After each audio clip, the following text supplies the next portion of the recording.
understand your physical brain, which is your first brain. That's our reptile brain. That was the first one, okay, as we fought for survival, okay? That sends the message of what you're going to be. It's not the logical brain. You don't sit down and write out a program and say, this is what I'm going to do, this is what I'm going to do, and your body changes. Your body starts to do the things when you do them. When you do them, it's a reverse thing. You have to take action, and then the message comes in. So your physical brain dictates your behavior. What you do is what you will become. Then you have to understand, particularly as we go through life's decades, the difference between decay and aging. People interpret aging, oh, I'm aging. They don't know aging is built to be a relatively slow process. What they misinterpret is decay, which happens when you do nothing with the equipment that you've been given. Decay makes aging escalate, but you put them under the umbrella of aging. You should put it under the umbrella of I'm decaying. I'm decaying because of lack of activity. To understand aging and decay, two different things. You do have control over decay. That is well within your power. Aging, your hair will slowly go gray, your skin slowly, but everything's slow. Nature does things incrementally. But when you add in decay, it escalates. Boom. Go to the yellow pad. You gotta understand, momentum is invisible. Like the most important things in life, you can't see it, but you can feel it. Everything that's really important, you only feel. Now, this is why this is important. I have a 15-minute rule. As you start your exercise, before you determine that you don't have it for that day, try and do something for 15 minutes, even if it's just walking. Even if it's picking up something, saying, nah, throwing it down. Even if it's moving this, whatever. 15 minutes. And it's mystical. It's mystical. All of a sudden, momentum arrives. Or it doesn't. But you have to give it the opportunity to arrive. And you gotta give it that 15 minutes. Boom. Okay, we go to the yellow pad.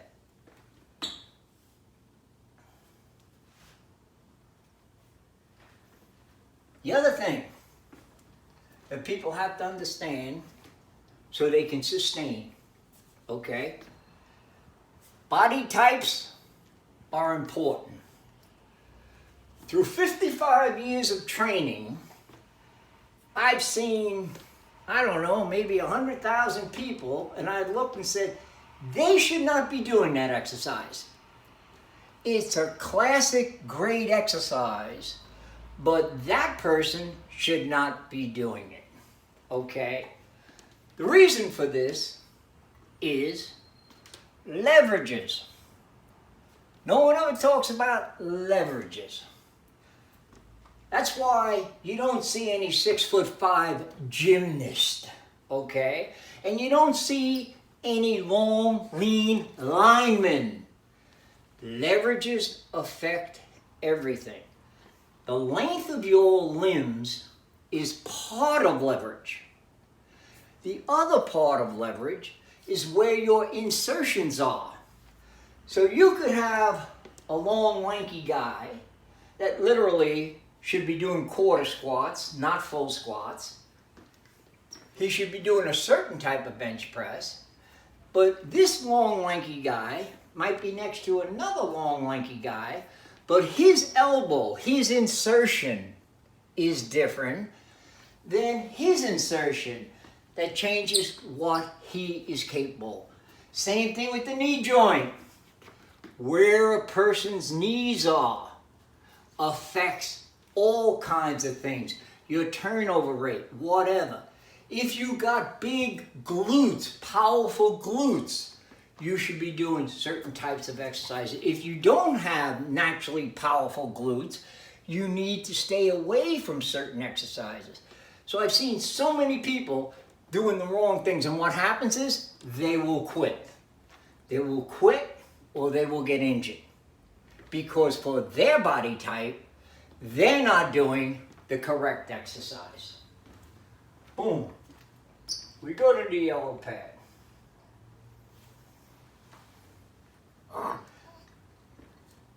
Every day is a new day.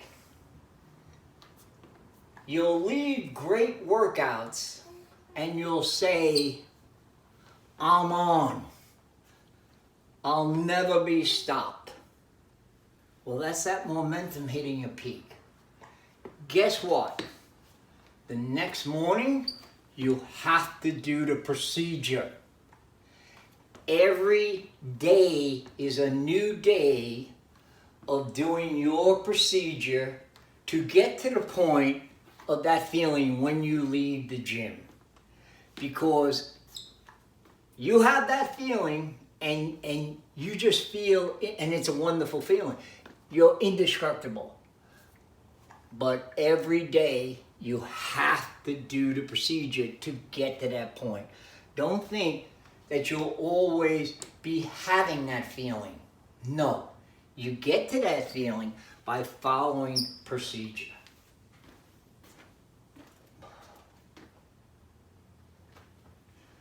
Now, to get to the first important word that I spoke, sustainability.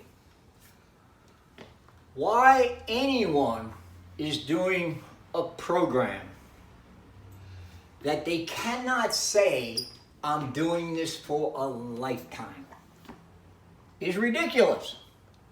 Why anyone is put on a program that your trainer or whoever doesn't say, you can do this for a lifetime, it's ridiculous. With something as important as your health and well-being, with what you know a sustainable program will bring to you over a lifetime, don't start a program that doesn't work with you. It's got to be sustainable, okay?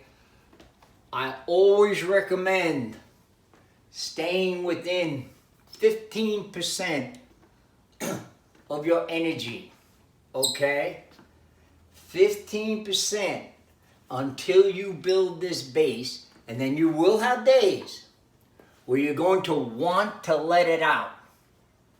So boom, you're going to show yourself what you got. But you have to think in terms of, I'm going to be here tomorrow. I'm going to be here tomorrow. Stay within your total energy abilities, okay? So you walk out of the gym pleasantly tired, but not destroyed. Not destroyed. If you walk out of a gym destroyed, particularly early in your training, you have no chance to be a sustainable lifetime trainer. Okay, so today's show, we gave you some tips on my observation as a longtime runner and pumper on how to stay on course. Stay on course, because this is a wonderful thing that we're lucky enough to have the machine to be able to do. To contact us, we do personal training and we do consultation. To contact us for any communication, please email maloney.method@gmail.com. That's Maloney with an O @gmail.com. Thank you for your time. And remember, you got more than you think you do.